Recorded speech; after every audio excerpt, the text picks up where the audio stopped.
introduced enough of these events, hopefully you know who I am. I'm Erin Mahan, the OSD Chief Historian. It's a real pleasure today to introduce a repeat speaker. We often don't have back the same speaker twice, but Max Boot is a great exception. As we can all see by, I don't think there's going to be a seat left in the room. That's a good sign, Max. So as many of you know, Max is a senior fellow in national security studies at the Council on Foreign Relations. His new book and the topic of his presentation today is The Road Not Taken, Edward Lansdale and the American Tragedy in Vietnam, which was recently published. It's been called a brilliant biography by General Petraeus, who said as well that it's a probing, timely study of wrong turns in the American conduct of the Vietnam War. Max is a prolific writer. His other many books include The Savage Wars of Peace, Small Wars and the Rise of American Power, War Made New, Technology, Warfare in the Course of History, 1500 to Today, Invisible Armies, The Epic History of Guerrilla Warfare from Ancient Times to the Present, and that was the topic of his last presentation here. And as you may also know and read frequently, Max is a columnist for Foreign Policy and a regular contributor to the New York Times, Los Angeles Times, USA Today, and many, many other publications. So Max, it's a real pleasure to have you here today. Turn it over to you. Thank you very much.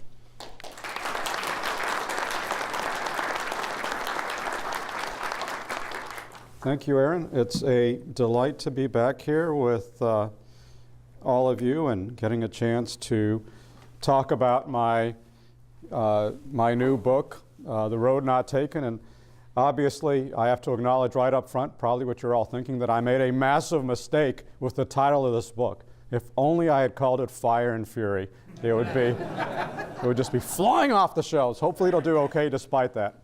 Anyway, so this is a book about this gentleman, Major General Edward G. Lansdale, probably the most unconventional general in the history of the Air Force, or quite possibly any other service as well. He is somebody who has achieved a large degree of renown or notoriety, depending on how you look at it. He was said to be the model for the main character in both The Quiet American as well as The Ugly American. He has been written about by nonfiction authors as well, in both tones that are both complimentary and not so complimentary. And of course, if you go on the internet, you will very soon discover a burgeoning conspiracy industry linking General Lansdale to the Kennedy assassination. And if you believe all these conspiratorial websites, that's supposedly him in Dallas on November 22nd, 1963, and these tramps are somehow involved in this conspiracy. And it's a little bit far-fetched, but that was actually the basis of Oliver Stone's movie JFK. Well, this is what General Brute Krulak had to say about Lansdale, who was a frequent bureaucratic rival of his in the Pentagon in the early 1960s. He said, "There are few individuals in my knowledge more damned at the same time applauded. History is going to have to portray Lansdale's real part." And that is where I come in with this book. That is what I've tried to do, is to portray Lansdale's true history and to strip away a lot of the mythology, good and bad, that has accreted around him over the years. So who was Edward Lansdale? Well, he was not a child of privilege. That, by the way, is Edward Lansdale right there as a young teenager with his family. He was born in 1908 in Detroit. His father, Harry, was an automotive executive at a time when the automobile industry was just starting out. He had a very up and down career, sometimes going bust, sometimes being flush. Ultimately, he was actually one of the founders of Napa Auto Parts, so he did well in the end. But Edward Lansdale had a very up and down childhood in Detroit, a little bit in Bronxville near New York, but primarily in California. He grew up in California largely in the 1920s, and he was really soaked up a lot of that California informality. He always hated to wear a coat and tie. He was very loose and informal in his manners, kind of a proto-Silicon Valley kind of guy. A couple of other things worth pointing out about his childhood. One is that he had a great devotion to the ideals of the Founding Fathers. He was really enamored of the Declaration of Independence and the Constitution. And as a young boy, he would read the documents that his father had in a collection of documents of the Founding Fathers. And this was a lot of the inspiration for his work around the world, because he wanted to bring to use these ideals to inform his work as an agent of American power. The other thing that's worth noting about his childhood is that he grew up at a time when racism was very virulent in this country, and it wasn't just against African Americans, it was also against Asian Americans, and especially in California, where we excluded Asian American immigrants, and there was all sorts of bigotry that was rife. But Lansdale himself was never contaminated by that kind of prejudice. He always viewed everybody as a person of equal worth and stature. He was not contaminated by the racism that was very common in his day, and that's something that also became a secret of his success, because he was able to go to Asia and deal with Asians as ordinary people. He didn't look down upon them. He didn't condescend to them. He just saw them as friends and as exactly the same kind of people that he grew up with. Well, his ambition was to become a cartoonist or playwright. He went to UCLA, dropped out a few credits short of graduating, moved to New York in the 1930s in the height of the Great Depression with these grand ambitions, and they didn't quite work out. And so instead of becoming a renowned cartoonist or playwright, and by the way, if you want to see one of his cartoons, I do have a picture in the book. He did draw quite a bit as a student at UCLA. Instead, he wound up in advertising in the Mad Men world, and that's Ed Lansdale right there with some of his colleagues at an ad agency in San Francisco where he worked in the 1930s. And this is one of the ads that he produced, and that's him in the ad right there with some of his colleagues, the hero of the week. So he had a very successful advertising career going, and then on December 7th, 1941, his life, like countless lives around the world, was instantly upended. He wanted to get into the fight now that it had started, found it hard to do so because he was an overage recruit for the Army, even though he had been in ROTC as a college student. And so instead of going straight into the Army, he went into the OSS. And he spent the war years as an OSS officer, eventually getting into the Army as well and working in military intelligence. He was not deployed abroad. He was in the United States, basically interviewing travelers about areas that the Allies would wind up sending their forces in the course of the war. Well, then what happened is that just as millions of GIs were coming home at the end of World War II in 1945, Ed Lansdale shipped out on his first permanent overseas deployment to the Philippines. He went there in the fall of 1945, just as World War II was ending, as this new world disorder was being born, as the seeds of this new Cold War were being sown. And all of a sudden, he started having experiences he could have never imagined having as an admin, living the good life in San Francisco, including going around on a little rice boat to survey some of the outermost Japanese islands just after they had been liberated. He was fascinated by what he found, especially in the Philippines, where there was a burgeoning communist insurgency known as the Hook Rebellion. And this is Lansdale posing with some captured hooks in the late 1940s. He was really intent on finding out what was going on in the Philippines as an intelligence officer and then as a public affairs officer, but what he really was, he had basically a self-made job description, which was that he was essentially a cultural envoy. He was really interested in finding out everything he could about the Philippines, about traveling there, traveling all over the countryside, soaking up as much information as he could, not just about the hooks, but about politics, about culture. He was fascinated by folk songs. He was fascinated by everything that he learned. He was kind of almost a anthropologist in uniform. Now, by the time he went out to the Philippines, he was already married. In 1933, he'd married a small-town girl from upstate New York, Helen, and they had a couple of kids. But what happened when he went to the Philippines in 1945 is that he met this person. That is Pat Kelly, Filipino war widow. Her last name is Kelly because her late husband was of Irish Filipino ancestry. And Pat Kelly was a very vivacious, smart, independent, single mother who worked as a journalist and eventually wound up working for the U.S. Information Agency at the U.S. Embassy in Manila. She was from the same areas in Luzon where many of the hooks were from, and so Lansdale enlisted her to take him as his guide to meet the hooks, to really figure out why they were getting all this support in this war-torn land. And in the course of their journeys across this dangerous landscape, a friendship developed and then eventually a romance, and she became the great love of his life. And I had a very unusual vantage point onto their hidden affair because of this.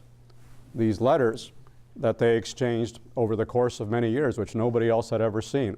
And I was very lucky to be able to find Pat Kelly's granddaughter, who actually lives here in Northern Virginia, and she shared these letters with me. And so I had, in the course of doing my book research, this was really a biographical goldmine, because I got my hands not only on the letters that Ed Lansdale was writing to Pat Kelly, but often simultaneously the letters that he was writing to his wife Helen as well, which I received from their children, Ed and Pete, who are still around. And Ed is actually a retired Air Force PAO. And so I was really the first person after Ed Lansdale himself to read both sets of letters, which give me this unique insight into his innermost thinking that nobody else has ever had before, and has allowed me to tell the story of his life from the inside. And of course, most of that has to do with his professional challenges, which we'll get to in a second, but it's worth pointing out that there is also, for me, kind of an unexpected romance at the center of this story as well. I mean, I'm a knuckle-dragging military historian, so this is my first foray into writing about romance, but it was a genuinely touching romance between Ed Lansdale and Pat Kelly, despite all of the problems that caused, and of course in his marriage, and especially when in 1947 his wife Helen and 2 kids actually moved to Manila and spent a year living with him, even as he was still seeing Pat Kelly. As my teenage daughter would say, ox. Very awkward situation. Ed asked Helen for divorce. She refused to grant it, and so they actually stayed married, even though he continued to see Pat. And very difficult domestic situation, but this was part of understanding who Ed Lansdale was. And the Philippines, his relationship with Pat Kelly, it's not a coincidence that he had his first great success in the Philippines, because she was really somebody who interpreted Filipino culture for him, who served as kind of a translator of Filipino mores and introduced them into Filipino society, which in turn set up his greatest success as a counterinsurgent, which occurred in the early 1950s. Now, this was a dark period of 1950 with the Korean War going on, with China having just fallen to communism, with the Soviet Union having acquired an atomic bomb. There was understandable fear in Washington that we were losing the Cold War, that Asia was going red. And there was huge concern about the situation in the Philippines, which of course had been an American colony and longtime ally, where the Hooks under Louis Taruc, their military leader, were on the march. And there was a genuine fear in Washington in 1950 that communists would soon take power in the Philippines, led by this gentleman. The problem, of course, is that we were by that point fully engaged in the Korean War, so there were no troops to spare for the Philippines, even though if you look at the planning documents, as I did, the Joint Chiefs were actively looking at the possibility of sending multiple divisions to fight in the Philippines if it looked like the communists were on the verge of victory there. But what happened, instead of sending these multiple divisions, the decision was made instead to send Ed Lansdale. And now by that point, he was a colonel in the Air Force, but he was on assignment to the Office of Policy Coordination, which was the super secret covert action arm, which before long would be folded into the CIA and run at the time by Frank Wisner, who was one of the pioneers of the early CIA. And so they basically said, instead of sending hundreds of thousands of troops, they sent Ed Lansdale and a handful of assistants. And he wound up in Manila, and here he is in his Manila house right there. Kind of a typical coffee clash that he hosted. This was Bob Chaplin, a New Yorker reporter. This was his deputy, Charles Bohannon, and these were various Filipinos that he was working with. And he loved to operate in this kind of very informal atmosphere where they would shoot the breeze, they would throw various ideas around, and essentially brainstorm about how do you defeat the Huk Rebellion. And the way he wound up doing it, essentially, is this. He befriended this gentleman, Ramon Magsaysay, who in 1950 was this energetic young senator, veteran of the guerrilla war against the Japanese, who had just been appointed defense minister. And Lansdale was very impressed by Magsaysay. He thought he was a guy who was honest, incorruptible, wanted to do the right thing, but wasn't quite sure what the right thing was. And that's where Lansdale came in, because essentially he forged a very, very close partnership with Ramon Magsaysay. And here are the two of them out on one of their frequent inspection trips of the countryside. They became as close as brothers. They were even roommates for a while. Together, they developed what we would today call population-centric counterinsurgency, because what Lansdale did using Magsaysay's instrument was essentially to push the Filipino army to be less brutal in its methods of fighting the hooks. He told them, hey guys, stop bombarding these barrios. When you do that, you kill a bunch of civilians and you create more enemies than you eliminate. I mean, I think standing here today in 2018 in the Pentagon, that sounds like conventional wisdom. That's the Army Marine Field Manual on Counterinsurgency. But remember, this was the early 1950s. This was a pretty innovative idea at the time. Ed Lansdale was really one of the pioneers of counterinsurgency doctrine, along with Field Marshal Templer and Malaya, who was operating at the same time, and various other pivotal figures. And so essentially, the doctrine that Lansdale preached was that the Army should act as brothers to the people, that they should embrace the people. They should stop stealing from the people, stop abusing the people, embrace the people, win the trust and the faith of the people. And if you do that, they will then rat out the insurgents in their midst. And that proved pretty effective. But that wasn't the only tactic that he used, because remember, Ed Lansdale was also a former admin. He had this background in the advertising industry, and he had a weakness for psychological operations. And so he loved to play on local prejudice and superstition. And one of those concerned the Aswang, the vampires who were reputed to haunt the Philippines. And so he got into his head that it would be a good thing if you could convince the hooks that the Aswang were hunting them, and that it wasn't just the Philippine Army. And the Philippine Army made this charade convincing by taking a dead hook and puncturing a couple of holes in his neck, and therefore trying to terrify the hooks to think that these supernatural forces were on the loose against them. This became part of the Lansdale legend. I mean, this really became a tale that was told and retold over and over again about, can you believe this guy did that? But, and he had various other psychological and tricks and dirty tricks, you know, like feeding the hooks booby-trapped ammunition and all sorts of things. But at the end of the day, that wasn't how he defeated the Hook Rebellion.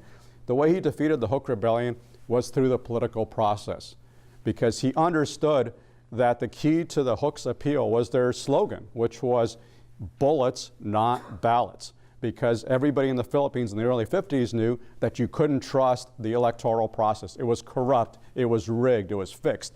The land-owning class basically controlled the elections, and they would not allow any reformers to win the vote.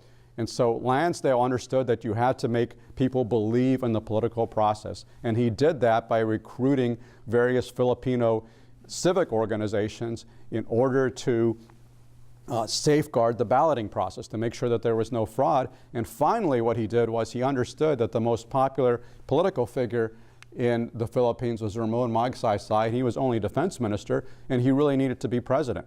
And so in 1953, Ed Lansdale became de facto campaign manager for the Magsaysay for President campaign. I mean, he did everything from writing his campaign song to coming up with his campaign slogan, Magsaysay is my guy. And as a result of that, Magsaysay became known as the guy everywhere.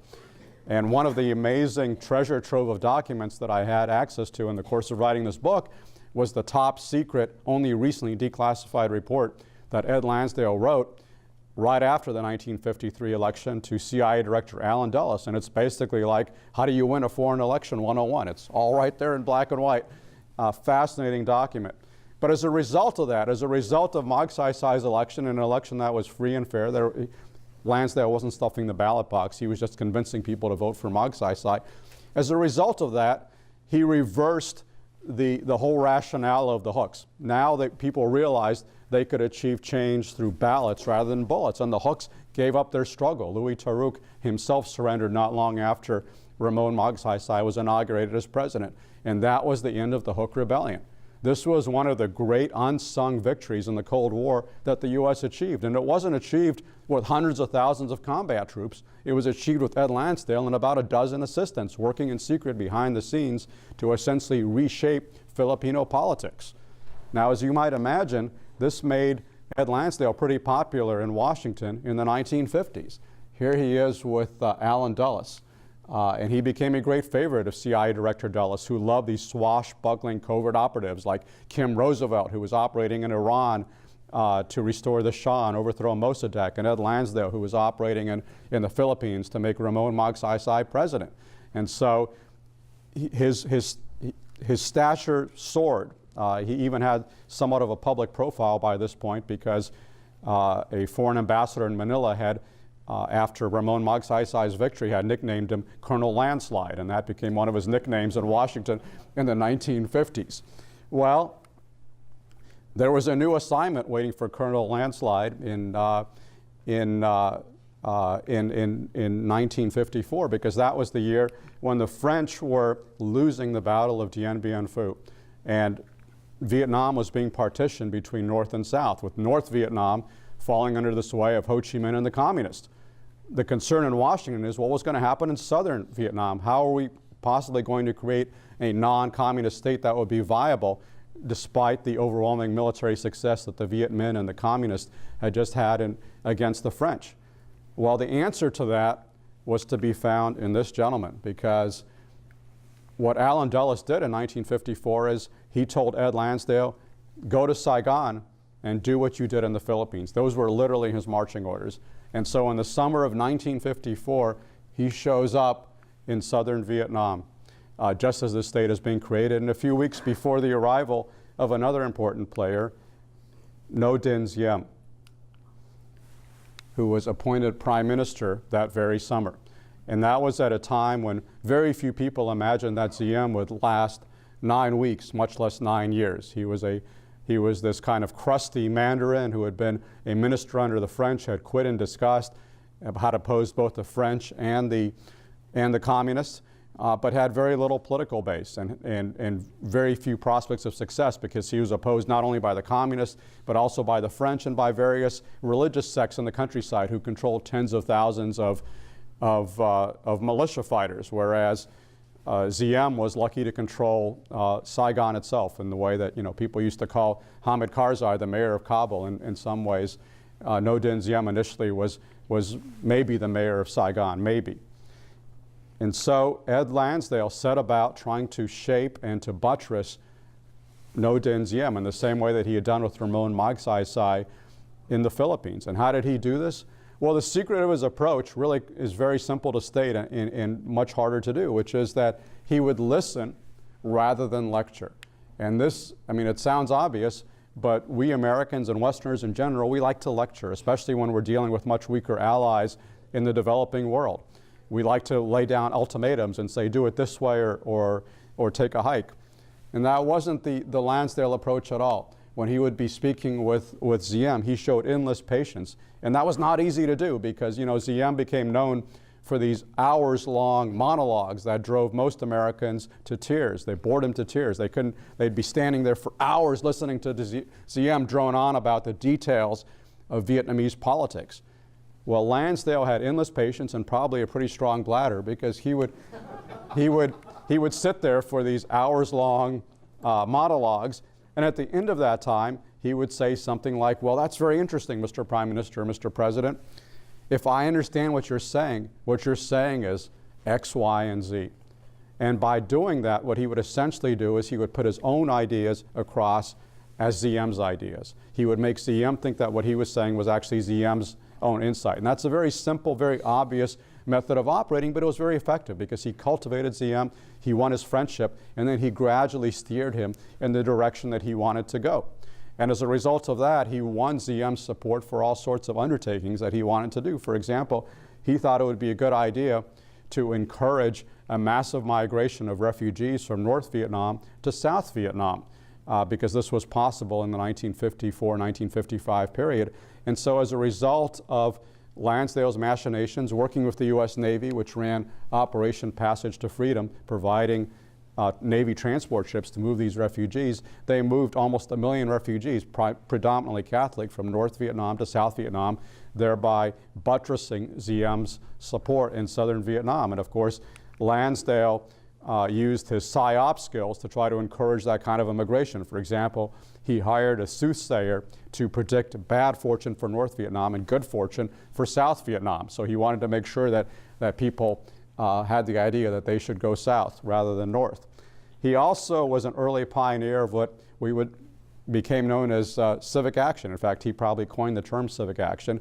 And he did things like, for example, bringing Filipino doctors and nurses into southern Vietnam in order to provide free health care to people in areas that were being newly liberated from Viet Minh control as a way to win their support. I mean, this is the kind of stuff, obviously, that the Army Special Forces do every day of the week now all over the world, but Ed Lansdale was a pioneer in doing that, and he did it through an organization that he created called Operation Brotherhood, which was an ostensibly independent Filipino civic organization, but don't tell anybody. It was actually funded and created by the CIA because he thought this would be an effective way to win the allegiance of the people of southern Vietnam. Now, the fact that he was getting so deeply involved in the politics, not just of the Philippines, but of the Vietnam, that was not uncontroversial. In fact, there was a lot of opposition in the US government, within the CIA, within the State Department, within other agencies, and one of the skeptics was this gentleman, General Lightning Joe Collins, one of the most successful US generals of World War II, one of the few US generals who fought in both the Pacific and European theaters, former Army Chief of Staff, four-star, who was a close friend of General and President Eisenhower, who was appointed ambassador to Saigon. And so Ed Lansdale reported to Lightning Joe Collins. But Lightning Joe Collins had this very conventional mindset, and he did not see the situation the same way that Ed Lansdale did, and so they butted heads right away. Early on, there was a meeting where Lightning Joe Collins was suggesting that it was imperative to downsize the size of the South Vietnamese army because it was too expensive to support this large force, whereas Lansdale believed it was necessary to actually expand the army because you needed to have some representatives of the government that would go into these newly liberated areas and provide some basic government services. And it was also necessary to demobilize all these militias, and some of their fighters would have to go into the armed forces. Well, Lightning Joe Collins was not convinced by Lansdale's arguments, and he said, I am the personal representative of the President of the United States. You're out of order, Colonel. Sit down. And most colonels in that situation would sit down, but not Lansdale. And he said, well, sir, you may be the personal representative of the President of the United States, but I am convinced that if the people of the United States could hear what you were saying, they would disagree with you. And I'm here to speak up on behalf of the people of the United States. And then he walked out on him. Amazingly enough, he kept his job. That's not something I would recommend doing most days of the week. But it actually worked for Lansdale because he had a supporter who could override even a four-star general, and that supporter was Allen Dulles, and then also his brother John Foster Dulles, who really ran President Eisenhower's foreign policy. And he had that kind of political top cover in Washington, which allowed him to run roughshod over the local bureaucracy, even over the local ambassador. And he provided incredibly important support to Ngo Dinh Diem in the spring of 1955 during the Battle of Saigon, when Diem sent the South Vietnamese army to fight these various militias from the religious sects, the Cao Dai and the Hoa Hao, as well as the criminal sect, the Bin Xuyen, in the streets of Saigon. And it was a touch-and-go battle for quite a bit. General Lightning Joe Collins wanted to abandon Diem, and he thought that they should get rid of him and basically give in to the sects. But Lansdale went around him, went straight to Dulles, kept U.S. support for Diem, prevented him from being overthrown.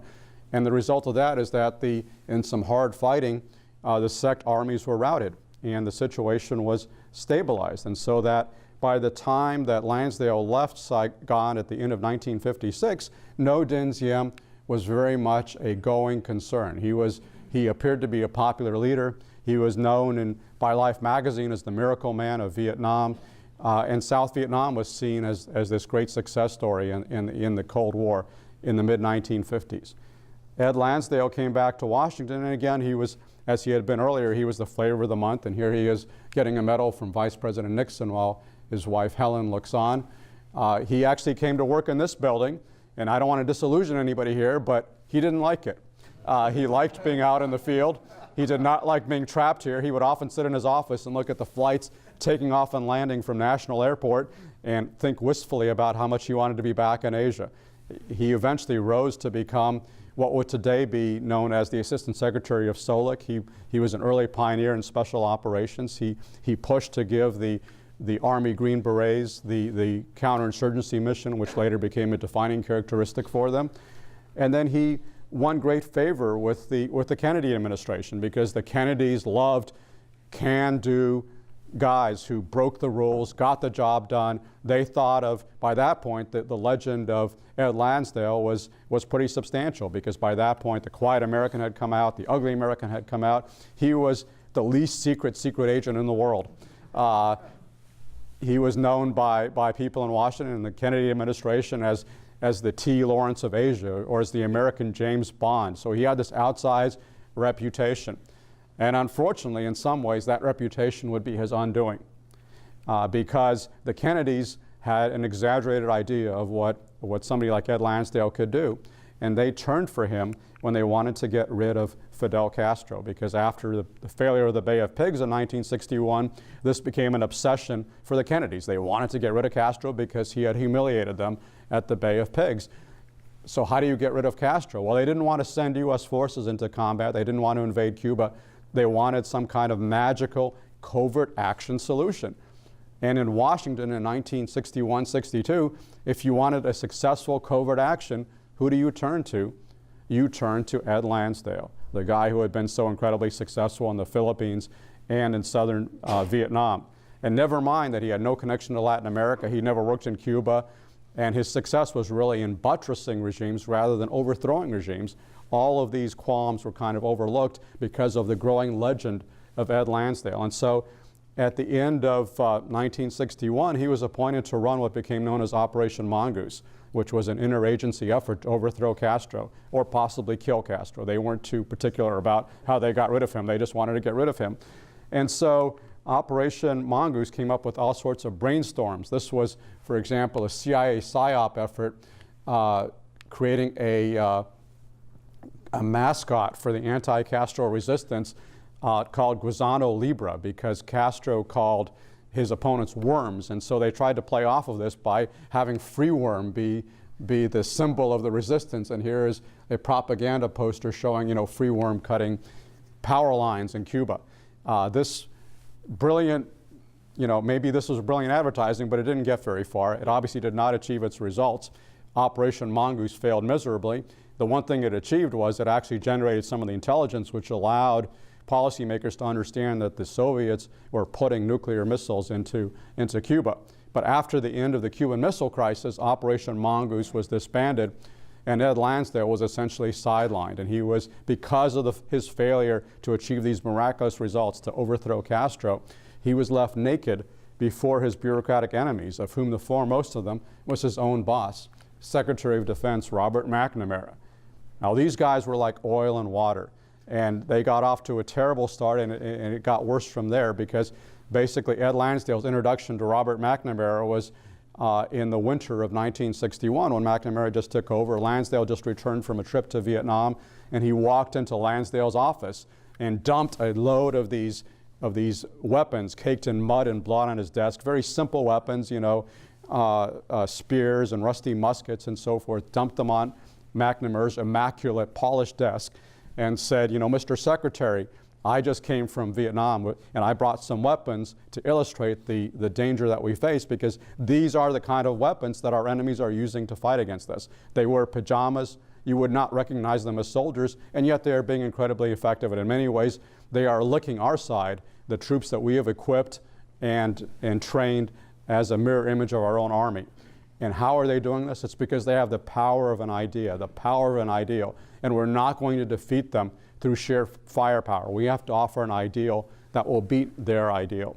Well, McNamara took one load at this crackpot in his office and this load of weapons on his desk, and he said, "Thank you very much. I'll see you later. I appreciate it." And basically from then on, he had no time for Ed Lansdale. And this was a tragic situation, because Ed Lansdale was essentially cut out from influence in the Kennedy administration as 1963 progressed, and as the U.S. was drawn increasingly into the midst of this crisis in South Vietnam because of the growing opposition among political Buddhists to the Diem regime. This is what motivated the Kennedy administration to decide that they had to get rid of Diem if they were going to win the war. Well, Lansdale warned against this. He said, do not overthrow Diem. He has his faults. He is imperfect. But there is no better alternative.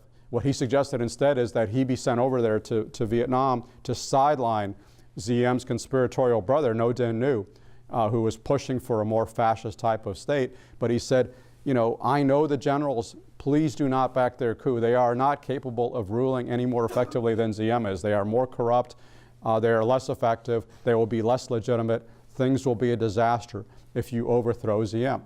But nobody was listening because there was that arrogance of power of people among the best and brightest in the dawn of Camelot. They thought they knew what they were doing, so they ignored Ed Lansdale. And on November 1 and 2 of 1963, with U.S. support and concurrence, the South Vietnamese army overthrew and murdered No Dinh Diem and his brother No Dinh Nhu. And the results of that were every bit as catastrophic as Ed Lansdale had predicted. What happened was that the state of South Vietnam basically fell apart. You had one military coup after another, military commanders changing, complete political paralysis. A lot of the positive initiatives that have been undertaken, like the Strategic Hamlets program, which had shown some progress, completely collapsed. The communists stepped up their infiltration, their slow motion invasion of South Vietnam.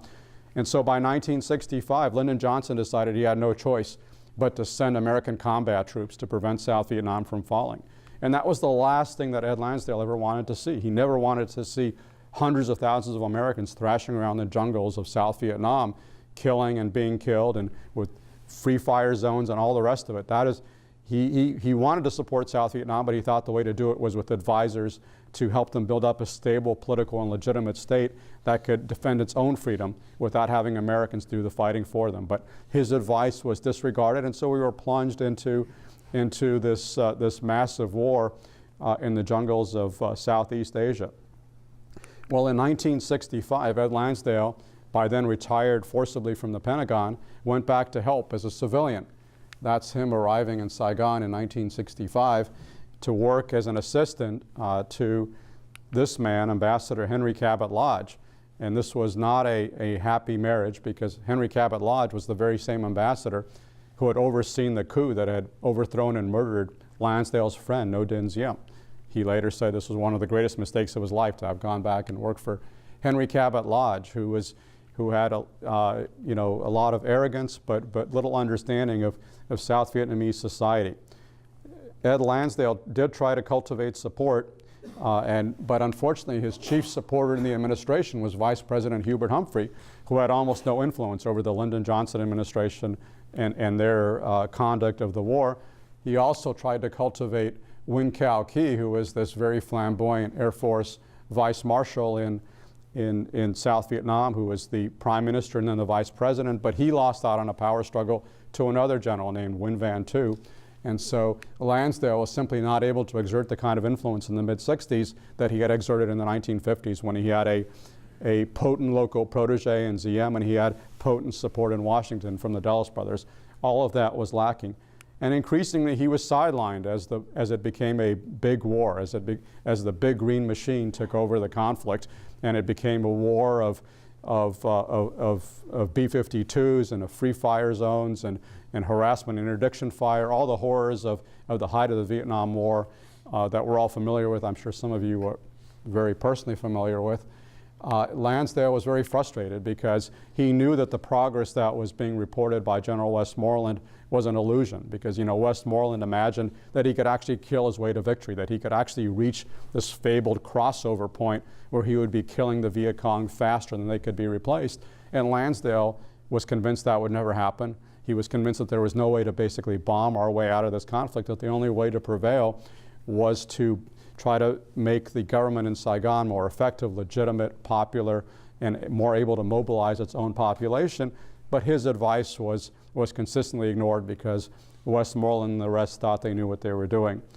And then obviously the Tet Offensive, which occurred 50 years ago this month, made clear they didn't quite know what they were doing. And Lansdale was one of the few senior U.S. policymakers who perceived immediately that it was not this huge success as General Westmoreland tried to make it out to be, because our forces killed far more Viet Cong than casualties we suffered. Lansdale understood this was a major psychological blow to South Vietnam, and especially to U.S. public opinion. And in fact, that was the turning point beyond which there was you lack that critical mass of support in the U.S. that would allow the war to go forward. And so by the time that Ed Lansdale left Vietnam for the final time in the summer of 1968, he was very dejected, demoralized, and defeated because he knew which way the war was headed. And he was not surprised in 1975 when North Vietnam invaded and conquered South Vietnam, because by that point, as he said, there was only the husk of a state left in South Vietnam, and it quickly collapsed under the pressure of the North Vietnamese invasion. Now, the intriguing question to consider, and the reason why my book is called The Road Not Taken, is might there have been a different outcome in South Vietnam if Ed Lansdale's advice had been followed? Well, there's certainly no way to know. I mean, that's a counterfactual. You can't say this would have happened if you'd done this. But, and there's certainly no guarantee that we would have been successful if we'd followed the Lansdale approach of focusing on politics rather than on tactical military success, if we hadn't overthrown Diem, if we tried to create a more stable and legitimate South Vietnamese government. We could have still lost. I mean, I will be the first to concede North Vietnam was a very formidable adversary with more will to win than we had. We could have still lost. But the one thing that I would say for sure is that if we followed the Lansdale approach, the loss would not have been as tragic and costly as it turned out to be. We would not have lost 58,000 Americans, and there would not have been millions of Vietnamese casualties as a result of this high-intensity conflict, which ultimately was futile and not only a losing war effort in Southeast Asia, but also a war that divided America as seldom before. Well, this was, at the end of the day, the story of Ed Lansdale was not a happy one because he felt that he was sidelined and ignored, and the U.S. was defeated because his advice was not taken. There was a somewhat happy ending for Ed Lansdale's own personal story, because after his first wife died, Pat Kelly, who never married, just retired from the U.S. Embassy in Manila, moved to the United States in 1973 and married Ed Lansdale. And there they are in the kitchen of their house in McLean. And they lived happily ever after until his own death of natural causes in 1987. And I found it very moving, actually, to go to General Lansdale's grave at Arlington National Cemetery, because I felt so close to him after working on his life for the last 5 years. I feel like I, in many ways, know, as his own children will say, in many ways I know more about him than they did, and I feel like I know more about him than I know about my own father, frankly. So I've tried to tell his story, and I think it's a fascinating story. It's an adventure story. It's a romance. It's a tale of espionage. It's really a way to also tell the story of our involvement in Vietnam. But the final thing that I will say is I do think that his story has some resonance for the present day when we think about the challenges that we face in the war on terrorism, because at the end of the day, we are not going to win the war on terror with American combat troops. We just aren't. We're not going to send hundreds of thousands of American soldiers to occupy country after country in the Middle East. We've tried that, wasn't a happy experience, and we're looking for a different approach. So if we're not going to win the war on terror with American combat troops, if we do win the war on terror, how are we going to win it? I would suggest it's going to be with American advisors. It's going to be by sending advisors, relatively small teams, to try to enable the capacity of our partners in this war. And it's not just on the military front, but also on the political front. And when you think about advisors, I think you need to think about Ed Lansdale, because he was one of the most storied and successful advisors of the 20th century, right up there with folks like T. Lawrence and John Paul Vann. And I think he has a lot of lessons to teach, including the way that he just dealt with the people that he interacted with in the Philippines and Vietnam. His methodology, which I boil down to learn, like, and listen, to learn about the society, to identify individuals you like and feel confidence in, and then to listen to them rather than lecture in order to win their confidence and to gently steer them in the right direction. Again, it sounds very simple, but it's not something we do very often. We tend to send envoys from Washington on 48-hour flying visits to lay down the law and say that if you don't do it this way, we're going to cut your aid, or if you do it this way, we'll send you more aid. That wasn't the way Lansdale operated. He really operated on the basis of friendship and understanding. And he certainly had his faults and his shortcomings, and his story ultimately was not a happy one. And he had many defects, including the fact that he did not show the same skills in winning over his superiors that he showed in winning over these foreign leaders. But I think that there is a lot, both good and bad, in the Lansdale story that is very much worth studying as we think about how do we proceed in the war on terrorism. And so that's what I've tried to do with this book, is to lay out the Lansdale story in a way it has not been told before. Thank you.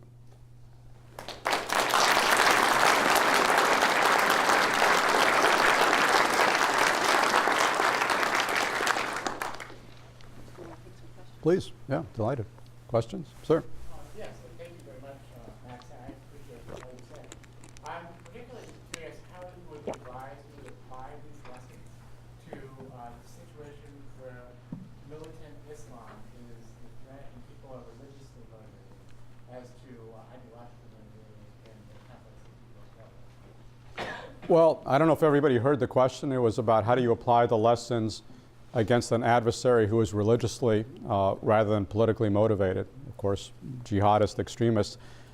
In my estimation, it's actually not that big of a difference, because in both cases you had an ideology that led people to willingly sacrifice their own lives for the greater cause. And I mean, you can say, you know, these jihadists are fanatical, they're suicidal, they're willing to blow themselves up. But guess what? A lot of communist cadres were just the same way. I mean, if you think about the way the Battle of Dien Bien Phu was waged, often with Viet Cong cadres flinging themselves on French machine gun nests in order to allow their comrades to advance and take another outpost. They showed every bit as much fanaticism and dedication as any Islamic State fighter.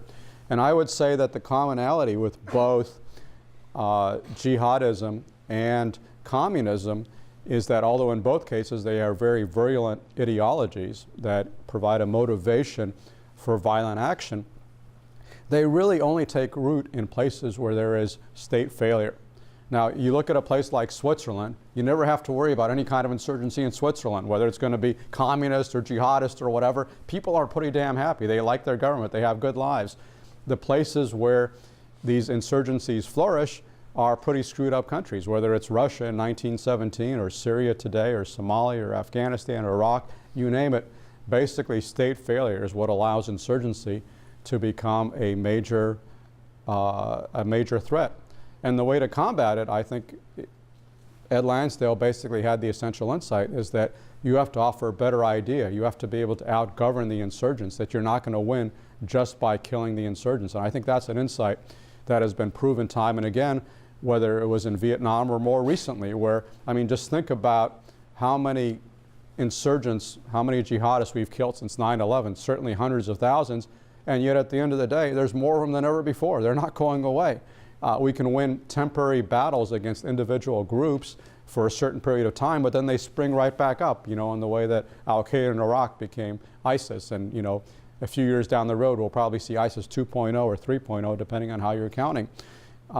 The only way you're going to win lasting victories is by focusing on governance, and that's very hard to do. That's outside of our comfort zone. We know how to do technology. We know how to put warheads on foreheads, so we tend to do the stuff that we're good at, and we shy away from the rest of it. But I think we need to focus there more. I mean, I've been very cheered to see that. I think there is growing recognition of that. I've been very cheered to see General Milley, for example, setting up the Advise and Assist Brigades, which I think is an important innovation that recognizes the importance of advisors. But I'm still wondering, where are the political advisors? Okay, we're doing military advising, but who's doing the political advising? And that's essentially what Ed Lansdale did. Even though he was ultimately a two-star general, he wasn't a very military kind of guy. He wasn't teaching folks in the Philippines and Vietnam how to shoot straight or fire and maneuver or what have you. He was teaching them how to build up a state that would win popular support. And so my question is, who in the U.S. government sees it as their mission to help these embattled local allies to build up more popular and legitimate states? I think that's a big gap in our capabilities that we need to think about, and think about how do we develop more Ed Lansdales who can go out there and do those kinds of missions today. Sir? So I was wondering if you're able to get any insight on how General Lansdale did his candidate selection, I guess, for lack of better terms, of like who he chose to back, and like in Vietnam, how did he know that the general was going to be worse? That sort of selection and who to put his efforts into. Well, that's a good question. I mean, obviously a lot of it had to do with just, you know, kind of dealing with the hand that he was dealt. And in the Philippines, he was lucky to be dealing with a guy in Ramon Magsaysay who was very charismatic, honest, effective, kind of a natural politician. And so he had a good horse to back there. But of course, Mock Si would not have been half as popular or as effective if it weren't for Ed Lansdale's advice, because Ed Lansdale also knew how to take a guy who had some positive characteristics, but also didn't know that much, and how to work with him and build him up and to make him more effective.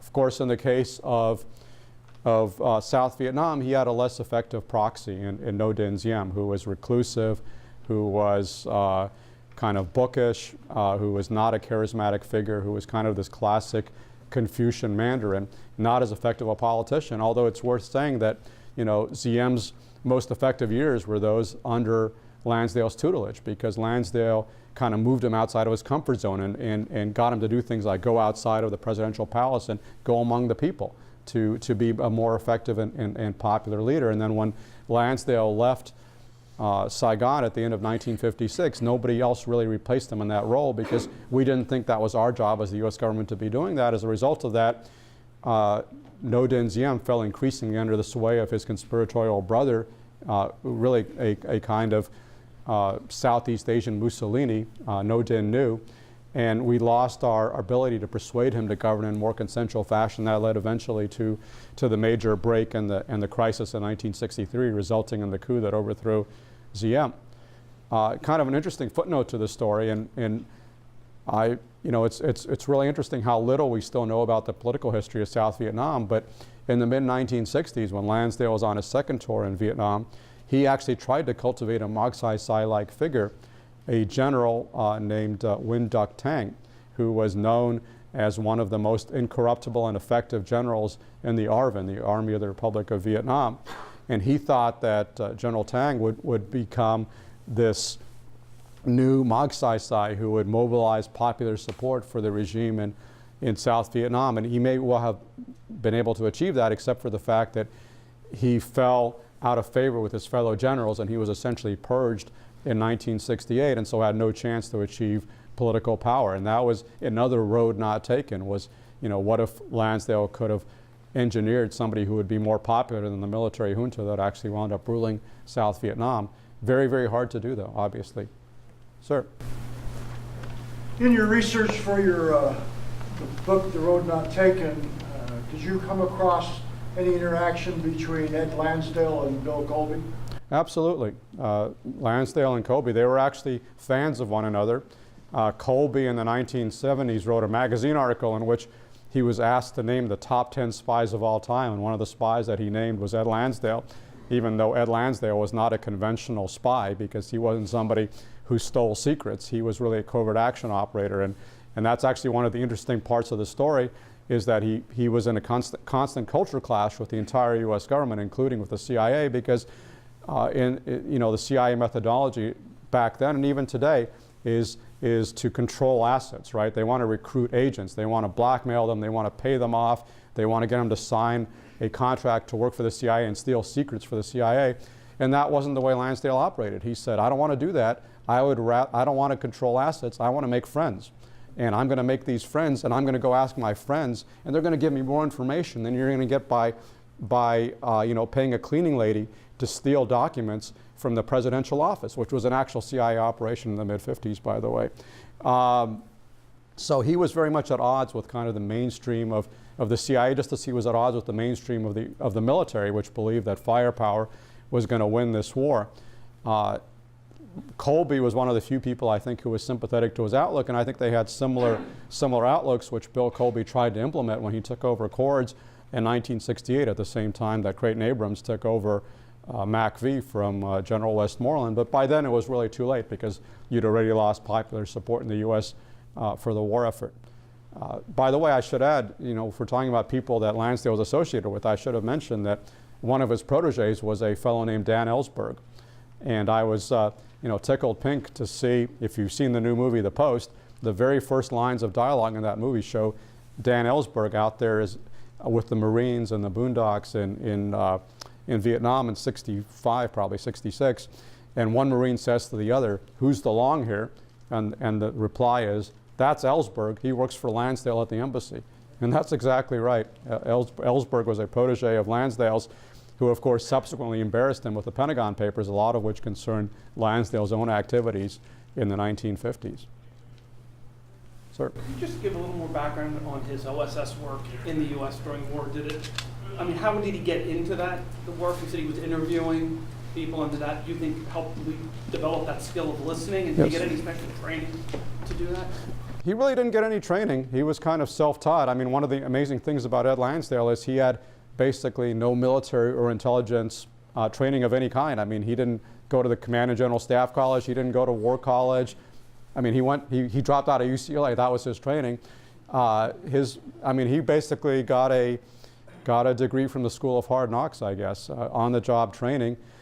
He just got into the OSS because one of his friends in the ad business happened to go into the OSS and said, "Hey, maybe you'd like to join us," and he signed up. And you're absolutely right to draw the listening link from his experience as an OSS officer to what he later did for the CIA elsewhere, because he became really an expert interviewer during World War II. I mean, he wasn't being parachuted into France. He wasn't undertaking these great heroics, but what he was doing still had value, because he would interview these travelers, some of whom he passed along for recruitment as agents, and then he would elicit all this information from them about all these strange places that nobody knew anything about, where all these small islands in the Pacific or in northern Africa, all these places where Allied troops would wind up, and he would basically take that information. And it was really, a lot of what interested him was not kind of conventional military information, like this beach is X yards wide and this is the tide or whatever. I mean, he got that information too, but he was actually really interested in, like, what motivates the people? What kind of music do they listen to? What are they, what are their myths? What is the folklore? And he was constantly thinking even then about how can we use the folklore? How can we take the myths? How can we take their culture and essentially weaponize the culture, use that as a tool to achieve our objectives? So that's pretty out-of-the-box thinking. Yeah. What was his end game after he was pushed into the wilderness and before he died? Comfortable retirement? Was he a wonk? Did he write? Did he work? He did write, and he did some work. He was interviewed by an awful lot of people. Basically, anybody who was doing a Vietnam War history wanted to interview Ed Lansdale. And so, for example, if you check out the Stanley Carnell series on Vietnam, which ran in the early 80s, he was interviewed there and many other places as well. He tried to exert some influence. Kind of interesting, there was a small Lansdale boomlet in the early 1980s in the Reagan administration. Ollie North was a fan. He had some other fans within the Reagan administration as they were trying to figure out how to deal with this insurgency in Central America and places like El Salvador. He was called in as a consultant and offered a few pieces of advice. But he was basically just retired and enjoying his life at home with Pat and shooting the breeze with his old CIA cronies. Yeah, sir. Do you have any conclusions on why we keep getting this wrong? That's a great question. That's the big question, which is very hard to answer. I think Ed Lansdale had a line, which I quote in the book, which he said is, "I fear that Americans will never learn the simplicity of waging a political war." And his view was that we had waged a political war in our own revolution, and I actually wrote about that in my last book, Invisible Armies, but his feeling was that maybe we had been so corrupted by technology that we had lost the ability to think politically. And he thought that was a major gap in our capabilities, because he was one of the first Americans who was reading the writings of Mao, and he understood the primacy that Mao placed on politics, on winning over the population. And a lot of what he was trying to do was kind of a mirror image of Mao, because he said, he essentially thought, let's use Maoist methods against Mao, against the communist insurgents. Let's use the same methods they're using to win support for communists, to win support for the free world. And that was, a very hard sell, because, folks in uniform tended to want fast results. They wanted, they didn't have PowerPoints in those days. I guess they had transparencies or something like that. But people like Robert McNamara wanted to be able to reduce everything to an arithmetic calculation. And again, going back to this culture clash between McNamara and Lansdale, McNamara actually called Lansdale into his office on one occasion and said, Ed, I'm trying to come up with some equations that will help me to understand the war in Vietnam. Can you help me out with this? And Lansdale said, well, of course, Mr. Secretary, but remember the X factor. And McNamara is sitting there saying, oh, okay, the X factor. So he takes out his graph paper and writes X on it and says, okay, so what's the X factor? And Lansdale says, that's the feelings of the population. That's ultimately the most important factor in this conflict. And then McNamara says, okay, help me to calculate the X factor. And then Lansdale said, you can't calculate it, Mr. Secretary. It's incalculable, but that is actually the most important part of this equation. And of course, that was another reason why McNamara thought that Lansdale was an idiot. But I think Lansdale had a better understanding of the dynamics of this kind of conflict than people like McNamara do. But unfortunately, I think a lot of that McNamara mindset still prevails, and we still judge our success by our ability to kill individual insurgents, or to take territory, to basically achieve stuff that you can brief on a PowerPoint, whereas the kind of metrics of success that Lansdale was looking at are much harder to quantify, and they take much longer to achieve. And we kind of have that short-term, results-oriented mindset. I mean, when you think about, for example, think about Afghanistan. I mean, how long have we been in Afghanistan now? It's been, over 16 years that we've been in Afghanistan. And was there anybody in this room or anybody involved in the mission in 2002 who thought that we'd still be there in 2018? Of course not. Everybody thought, hey, we're going to fix this and get out in 6 months and move on to the next thing. And it just kind of makes me wonder how we would have played it differently if we thought, okay, we're going to be here for a generation or two, so let's think about how to get the politics right, think about how to get the government right. But that wasn't our mindset. That was the Lansdale mindset, because he spent years in these countries. He spent many, many years in the Philippines and Vietnam, neglected his family in the process, by the way. But he was on the ground and really immersed in these societies. And we tend to have this mindset of come in, achieve some metrics, show some progress, and then move on to the next thing. And that's just not a mindset which is conducive, I think, to long-term success in these kinds of endeavors. Okay, ma'am? To what degree, as a follow-on to that, in some ways, to what degree does his failure or the lack of success of Mongoose point to other ways in which either he's a special man at a special moment in a special place at one specific time, or general ways in which failure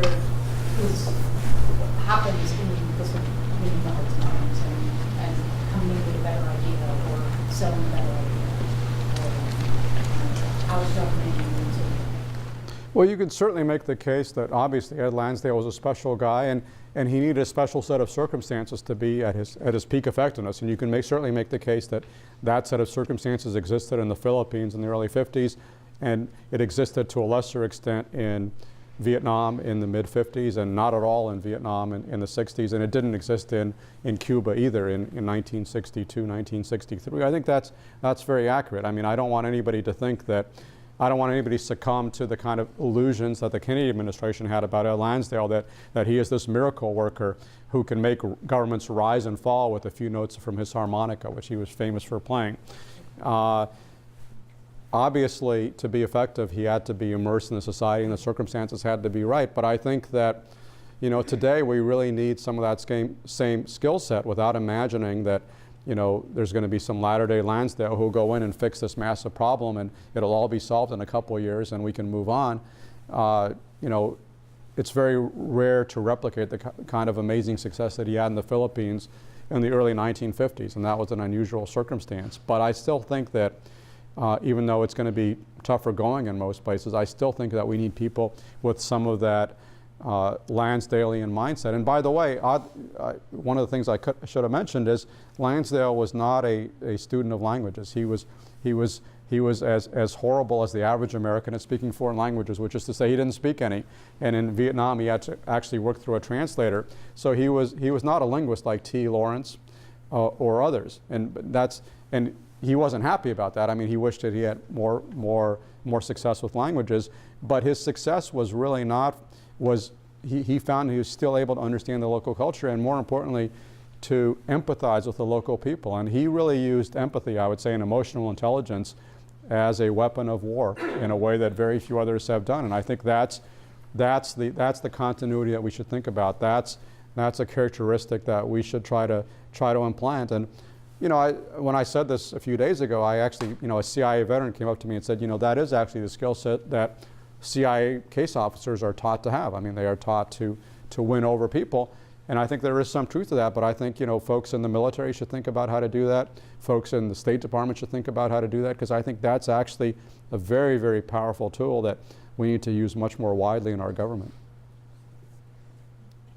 Thank you. So please join me in thanking Matt. Thank you for coming. Thank you very much.